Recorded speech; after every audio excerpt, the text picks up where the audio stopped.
Our conversation is centered about a small business as an engine for job growth. Now, I would like us to premise the conversation here because maybe if I can just take you back to the beginning of this week for us.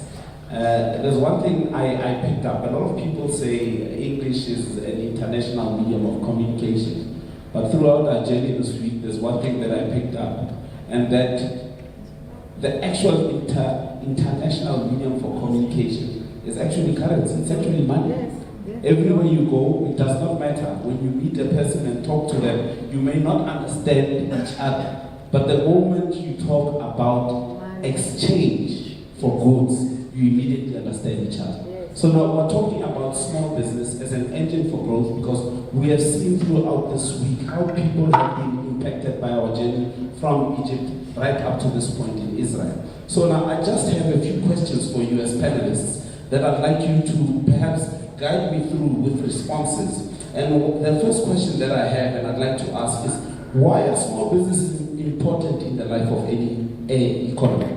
Maybe I'll start with you, Dr. Ban. All right, thank you very much. First of all, according to the World Bank, small businesses and medium-scale businesses represent about over 90% of businesses in the world, all around the world, contributing over 60% to the economies of nations. So the world is dominated by small businesses. That means it is small businesses that move communities and cities and nations forward. See, so they are the engine that drives human comfort and the sustainability of our world. So we came to emphasize their importance, right? So small businesses are very important. They are truly the engine of economic development anywhere in the world. So that's of course why they are important. I think you can just hand over to Dr. Jane and then Neil so that they also share their view on the importance of small businesses in any economy. Small businesses in any economy are critical. One, innovation often starts in small businesses because they don't have the rules and regulations and the structure that keeps them focused on one thing. They've got space and they're trying to figure it out. So it's like, let's try this, let's try that. So they have that innovation right there. I don't need to add anything. I think it covered it really well. But maybe you can respond to this, because there's a school of thought around this question that says it's not necessarily small businesses that drive job growth, but instead new business. But now I'd like you to maybe just guide us in that area, whether do you agree or do you not agree? Well, I think it's you can't really separate the two. It definitely is new business, but you can have existing small businesses that grow, and then you split off. So it's hard to differentiate the two, but the key thing is you've got to prevent government from preventing small businesses. And I'm jumping ahead to one of your points, but the big thing that happens is big businesses want to stop small businesses. And so they pass legislation that go to the government and they say, you have to Go ahead with this one. So they go to the government and they say, oh, for the protection of the people, you have to pass this law. And the law will be onerous and there'll be paperwork and there'll be so many things. And as a result, what they're really trying to do is they're trying to stifle their competition. So small businesses are a constant threat to big businesses. I'll give you a quick story. Milton Friedman was talking to on a talk show with Phil Donahue. You probably don't know the names, but Milton Friedman was a great economist. And the show host was a very rich socialist. And he said, don't you think we need to protect small businesses from big businesses? And Milton Friedman says, no. You don't need to support. What you need to do is stay out of the picture. And then Donahue said, well, look at this. It was a small company called Kmart at the time. This is back in the 70s. And they said, don't you need to protect Kmart from Sears? And Sears was this big monolith. It was a huge company. Every house, it's been around for 200 years. And Milton Friedman said, protect Kmart from Sears? No, you need to protect Sears from Kmart. Because Kmart, the small company, is moving fast, it's changing things.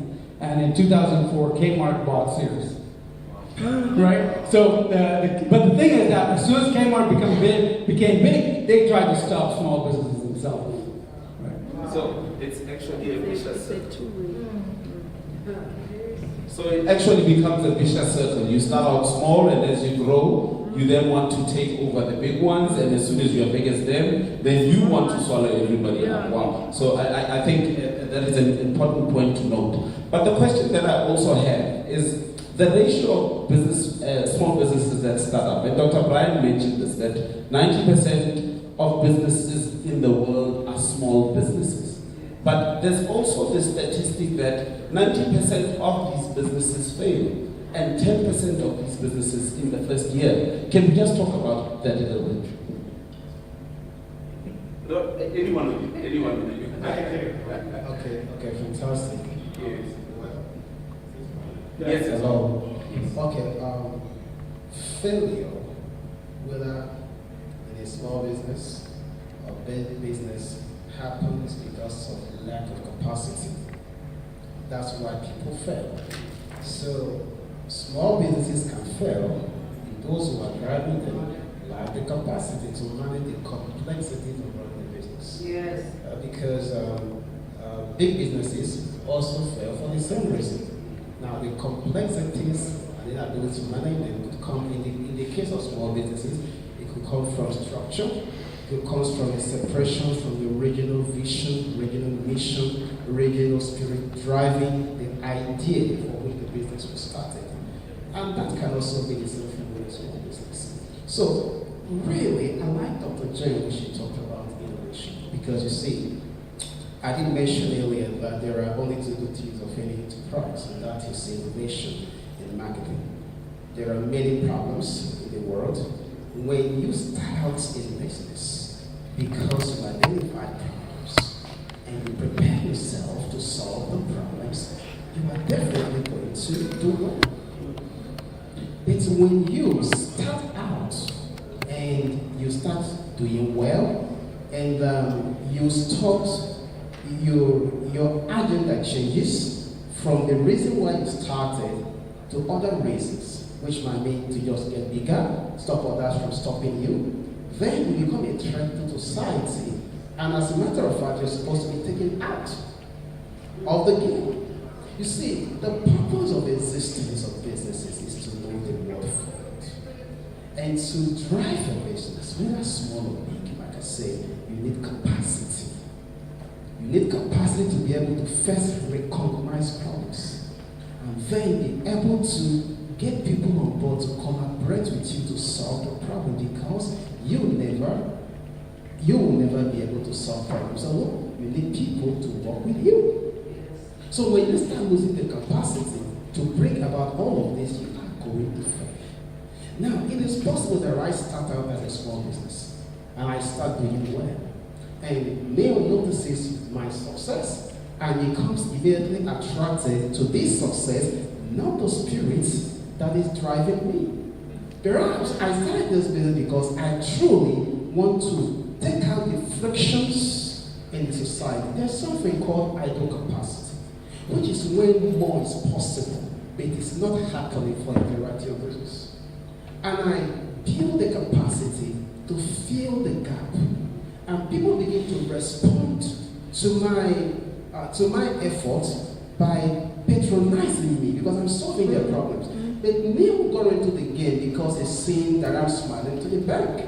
Now, Neil's motivation is wrong in the first instance. See, Neil is a threat to the society, and Neil should not succeed. So when Neil fails, it is because, first of all, Neil's ideas were wrong. Neil is only interested in his personal agenda, not in society agenda. Now that is something small businesses, many of them don't understand. You see? And the big businesses also that fail, of course, they fail for the same reason. Mm-hmm. Think about Netflix and Blockbuster when they started. Blockbuster was doing well, renting movies and all of that. When Netflix started becoming a giant today came, Blockbuster dismissed them as being a threat.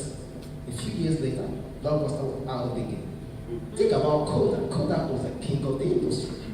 employing many people. Opportunity came for growth. You see, now we are here talking and people are watching us from around the world because of what is called digital photography and video, of course. This would have been very difficult 40 years ago. What is happening now? All right? This is innovation. But Kodak was a giant in the industry for films and chemicals. A man called Steve Stevenson, who was an engineer in Kodak, actually discovered and invented what he called digital photography. Though it was as big as a microwave and takes several minutes to take a picture. But that was the beginning. But do you know what happened when he made this discovery? His managers told him, this is a nice idea. They would give him money to keep working on it. They say, you must not tell anybody. Why? Because it was a threat to what they have already set up and established. You see, their motivation became wrong. They were not driven by selfishness. They become a threat in society. You see, when you become a threat in society, you must be taken out. You see, this is the reason why businesses fail. One of us, I believe that was you that spoke about being driven by love. How nice for you to have said that. You see, love for people, love for God, love for the community is the power that makes the world for it. Yes. When you commit to a business, whether that's a small business or a big business, because you genuinely want to see people's lives better, you are not going to, nothing is going to be able to stop you. Wow. Because you become innovative, because you are driven by the right agenda, and people can easily collaborate with you. Wow. You will surmount challenges. The reason small businesses fail is because many of them lack this understanding. Now, that's the reason for this kind of conversation. So that you're a small business owner, you don't want to go back and actually look at what you're doing and what is the motive driving your business. Yeah. And make corrections where it is necessary. And you find that you will never be able to exhaust opportunities. You are not going to be the one to fail. Your success will only get other people to do the same. That's how the world goes forward. So to your question, that's the reason for failing. Whether as a person, as a small business, or as a big business. It's all the same. Wow. Oh, it's okay. Go ahead. Clap hands. Clap hands. Clap hands.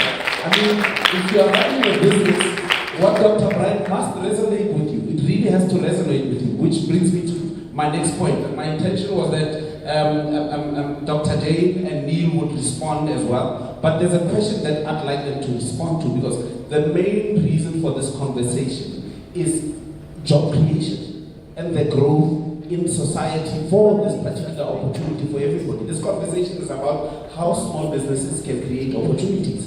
But we have to understand how businesses can succeed so that they attain this objective. Now, I want us to talk about this particular factor of the actual motivation, and how it can really lead us to actually ensuring that we create this necessary employment that is needed out there. Dr. Jaden, and over to you. I'll just take that mic. So, motivation as a means for job growth. Yes. We're going to step back 1 second. One step is vision. Because it's really hard to have motivation without a big, powerful vision. So as the leader, as the CEO of a small business, why are you in business? Can you articulate it? Can you share it with others? If it's, oh, I think I'm going to do this. No, you have to be a stand for what it is that you're out to create. So I've created a vision in the world that we're going to create a shift in the paradigm of how businesses do business. Because right now, businesses are so focused on money, money, money. Yeah. And I want to really create a shift, and that's why I'm writing the book, Leading with Love. And so the first thing is, what's your vision? Why are you out to create this vision? And then sharing it. And enrolling the people that work with you, that want to buy it, enrolling them in that, which happens before you start selling. Because then you don't have to sell.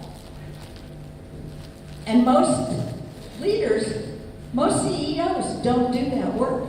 They don't know why they're starting their business. And when you know why you're starting starting your business when it gets hard. That's when you'll be going. Yes. Because you'll have a higher motivation than, oh, I want to make money. Because money's it's a really funny thing. It really does not motivate us that well. Our passion motivates us. I don't have much to add. I agree with everyone. Yeah, but I don't want to add something just to say something, but I just was going to suggest that 90% is too low. I think 95% of small businesses. But they need to fail. Because if they're, Zig Ziglar, who's one of my favorite speakers, says you can get anything you want in life as long as you're willing to help enough other people get what they want in life. And when you lose that vision, then your business should fail. And the natural flow of the market should do. And I just want to talk to legislators. Don't stop bad businesses from failing. You're not doing anyone any services or any help by propping up a bad business by passing a law or something like that to save jobs, because those jobs are not going to help you in any way. It's like saying, oh, people have invented cars, we should have a fund to fund horse carriages and keep the horse carriage people in business. No, that's not a good idea. You got to just let the business cycle take its own thing. And that, I guess, my caution is to any legislators: don't try to save businesses, because that's not your job, and you're just going to hurt yourself in the long run. Now, Dr. Brian, to my next question. Now, in creating employment between government and business, and small business in particular, where do you think the responsibility lies? Because we have come to see over periods of time that society has really come up strong against government for the inability to create jobs. Now, the question I have is, whose responsibility is it between government and business to create jobs? I mean, we saw when, I think it's in the year 2010, between 2010 and 2012, where there were multiple economic failures in Egypt, and ultimately resulted in the Arab Spring. A lot of people were raising issues around jobs and the lack thereof, and government's failure to create those jobs. Now, I would like us to clarify the role of responsibility for creating jobs. Is it business or is it government? Thank you very much. Government does not and cannot create jobs.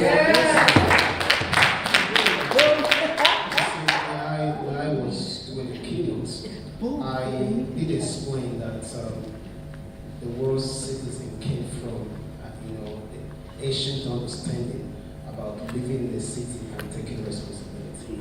Okay, government is supposed to create an environment to make it possible for people to feel safe and secure to be able to work. It is the working of the people that leads to creating jobs. Come think about it. There is water problem in my community, and I decided to start a business of creating water. So I start selling water, and people are very happy. So more and more people are coming. So I realized that I need Dr. Jane to join me. Let's do this later. We start doing that. So Dr. Jane is now an employee. I've taken one person out of the unemployment benefits. And then Neil notices that I'm doing so well, and Neil says, Dr. Ruben, everything you're doing right now just worth about $1 million. I want to give you $5 million to add to this, and for this purpose, you will give me 20% ownership of your company. I said, oh, this is nice, I will give you 13. Neil says, no, I can accept 13. I said, how about 14? They settle for 17. Neil gives me $5 million. I get to buy more equipment and all of that. To buy them, we need people to buy. So I get you to join the company.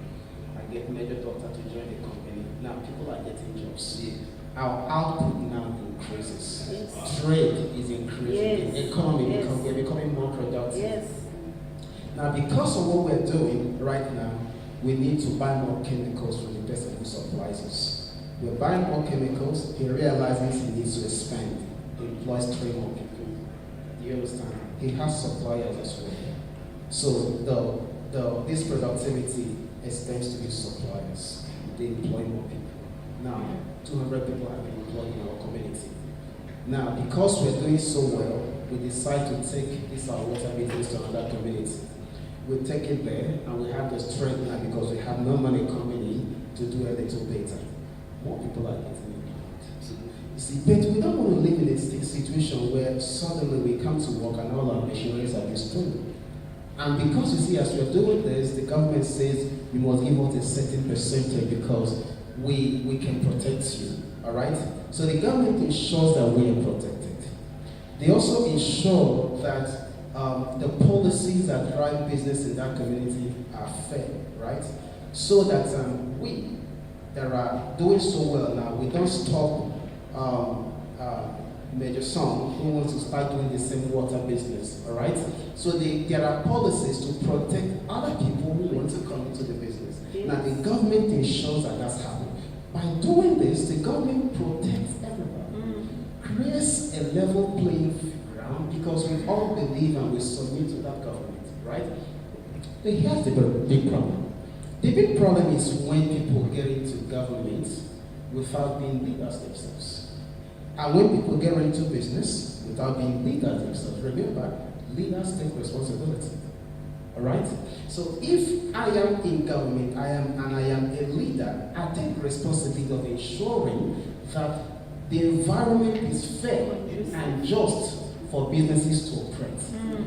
And because I'm a businessman and I'm a leader, my concern is not how to cheat the people or make inferior products in order to make sure that I make more money. You see? And I'm also comfortable with paying tax. Because I know that when I pay the tax and all of that, government will be able to do its job. So we are all committed this way because we are driven by love, as Dr. James said. Now, community is moving forward. We are more productive. That's how we deal with economic problems. That's how productive we have done, and that's how job is created. So the government does not and shouldn't even bother creating jobs, right? The people should do it.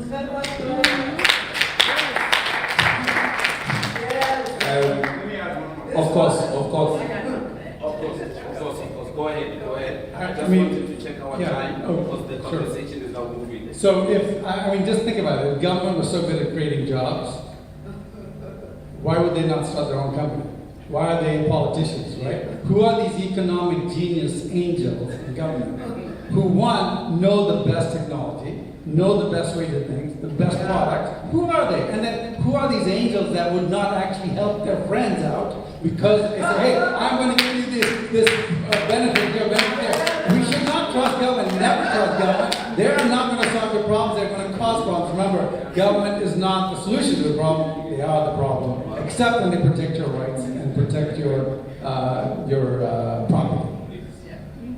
That's exactly what I was going to say, because what happens so often is that big companies get bigger and then they want the government to protect them and reduce their taxes and give them, and we're seeing this in the US, give them a tax break because I'm going to build a big office and hire people in your community. So now the government is paying this company to move there. Why?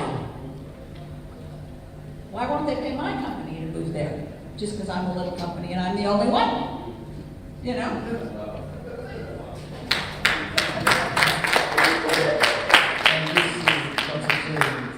They are not going to pay your company to move there because to get into the market and be able to do well, you need what is called competence. See, competition is a demonstration of competence. All right? And the government is not really there to help you become competent. They're supposed to demonstrate competence. Do you understand? And the way you do that is to learn. If the system is closed, you learn to lead from the edges and learn how to hack a system. You see? The reason you see companies like Uber and the rest of them suddenly become big, but first of all, they have very innovative ideas that are so important that Neil does it reasonable to invest in, right? So people are not going to support you because you have a good idea. They will support you because your good idea will happen. You understand that? So the case is you've got to have what is called clarity of vision and be able to get other people on board that vision. And small businesses must think along these lines. All right? Because yes, government, and of course, that doesn't of course take away the fact that government should live up to their responsibility. Remember, the government is just a representation of the people. I mean, the government of the United States, they didn't come from Nigeria. they're American, right? Yep. Yeah. so if your ideology of the average American citizen is that it is my responsibility to move things forward, when they become a Congress member, that's what they will focus on. You understand? So we have a problem because as a people, many of us are controlled by fear, the fear of losing. Because, I love to talk about this, but just suffice it to say that when we learn to live by love individually, whether we get into government or we're starting, our small businesses, we're just going to do the right thing. Yeah. Remember, because our focus, our vision is first of all right. It is focused on Dr. Bright, I just need to cut in there. Yes. Our conversation is a bit long. I know it can go on. We have about 10 minutes of time left and 2 more questions to just conclude, which are very important for us to make inputs on. The next question that I have is small businesses, because what you've just spoken about now is how businesses need to basically grow on the basis of competence. But once they are demonstrating and growing on that basis, there is something that I know you have in common. You run businesses, some small, some big. You've started up, you failed, and you found success in some areas. But there's a great challenge that confronts businesses, which is barriers to entry. A quick example. There is a man in a place, he produces the essential oils that are used in your popular brand perfumes and the only reason why he's not producing those popular brands himself is because when he wants to go into that stream of business or that level, he is charged exorbitant amounts of money, which is basically monopolizing the market so that others are kept out. How do we deal with that situation? Okay, thank you. How many of you have iPhones or iPad or something like that? Yes. You have it, can I say iPhone, iPad, you have all of that, right? Yes. That company called Apple is worth over $1 trillion, am I correct? Yes. Over $1 trillion. In fact, they were the first to hit over $1 trillion. But Apple was at the brink of failure, I think around 1997 or something like that, when they brought back Steve Jobs to run the show. Yeah. When they asked Michael Dell, the then CEO of Dell Computers, he said if he were the CEO of Apple, that he would shut the whole thing down because it was so bad, nobody would give them a dime, a cent, So they were down and out. But this man came and looked at the environment. You're talking about barriers to entry, am I correct? Absolutely. He looked at the environment and he realized, how do I get the money? No bank will give you a dime. They're waiting for you to announce your bankruptcy. That's what they're waiting for. Yeah. Do you know why they got $150 million from Microsoft? How do you explain that? Yes. Why would Microsoft give Apple money to save a competitor? Because the man had the ability to recognize opportunities. Mm-hmm. At that time, Microsoft was because they were fighting with over 20 states in America, on antitrust charges. So Apple's proposition was, you are defending yourself against antitrust. Here is a competitor down on his knees. Can you say this? Yes. What better way to show America that you are not guilty as charged? Yeah. Mr. Bill Gates and his company responded with $100 million investment. Yeah. Do you understand? Okay, so somebody asked Mr. Steve Jobs, now Apple has survived. What is your next move? New product or something? He said, I'll wait for the next big thing. What was the next big thing? The MP3 file format came out and college students were sharing music files. Therefore, the music industry lost 90% of its revenue. How do you lose 90% and still survive? You talked about barriers to entry, and I'm trying to talk about how to respond to that, how to enter into markets. Yes. Now, because of this, the stakeholders in the music industry went to court because they said this is a case of piracy, and we're going to get the court to stop them. They succeeded. The court got to shut Napster down, which was a major platform group. They were sharing the music, but the industry was still struggling. But there was a man on the other end who was saying something different. He realized that what is going on here is not piracy, but that digital technology has changed the rules of the game. So his thought was, how can we create value in the music industry that has changed? That was what led to the creation of the development of the iPod, and then eventually the iTunes Store. Barriers to entry. This was a computer company that has now gone into music industry. The first week the iTunes Store opened, they had 5 million downloads in the first week. What we eventually saw was the iPhone following it, the iPad following it, and all the millions of jobs that Apple has created as a result of that. How do you get into a new market? It is innovation. You need to be able to recognize idle capacities. If you have an idea and you can demonstrate to me that your idea can actually succeed in the market, and you succeed in reaching me, and I have $1 million, I may be interested in investing because I want to grow my $1 million. I don't want to give it to myself. And we can take down the barriers. You understand? So the thing is, you've got to focus on innovation. If it is not working, you are not being able to enter, it is because perhaps you are not being innovative enough. Please, Dr. Jane, just briefly, I'm just going to ask us to just roll Yeah. so that we cover the 10 minutes limit. So we cover that innovation, and how do you share that? You have to provide, as Dr. Bryan said, an opportunity. Share the opportunity with others. And that's where then the funding comes. But if you've got an idea and you can't share it with anybody because you're so vague what it is. So you've got to have the details and then you've got to share. I just thought I'd add that a friend of mine, Greg Maturi, and I designed the first MP3 player in 1992. We didn't make money on it because I was working for a company called LSI Logic. But we were the first designers of it. But yeah, at that time we knew it was going to take off, but there wasn't any S-Trans to store it, so you had to store it on hard drive. But I think part of your question was going back to the spirit of your question. The question was, there was a conglomerate that was controlling the interest. Innovation is definitely one way, and I love the answer you gave, because they could come up with a different marketplace with innovation. But as to yours, it takes government to create monopolies, right? Because if they wanted to get in, he could start with all his friends, he could start a new consortium and say, I'm not paying you a dime. And then their goal is to how can we be innovative to get marketing out there? Because the established players in the perfume industry have the name, the big brands, the big money, so that you're going to have to get innovation. But a lot of times, government will prevent you from entering the market because you don't join the consortium. And this is very dangerous. I know I keep coming back to government because I'm telling you, government is the problem. In America, the American Medical Association only allows a certain number of doctors to get their licenses every year.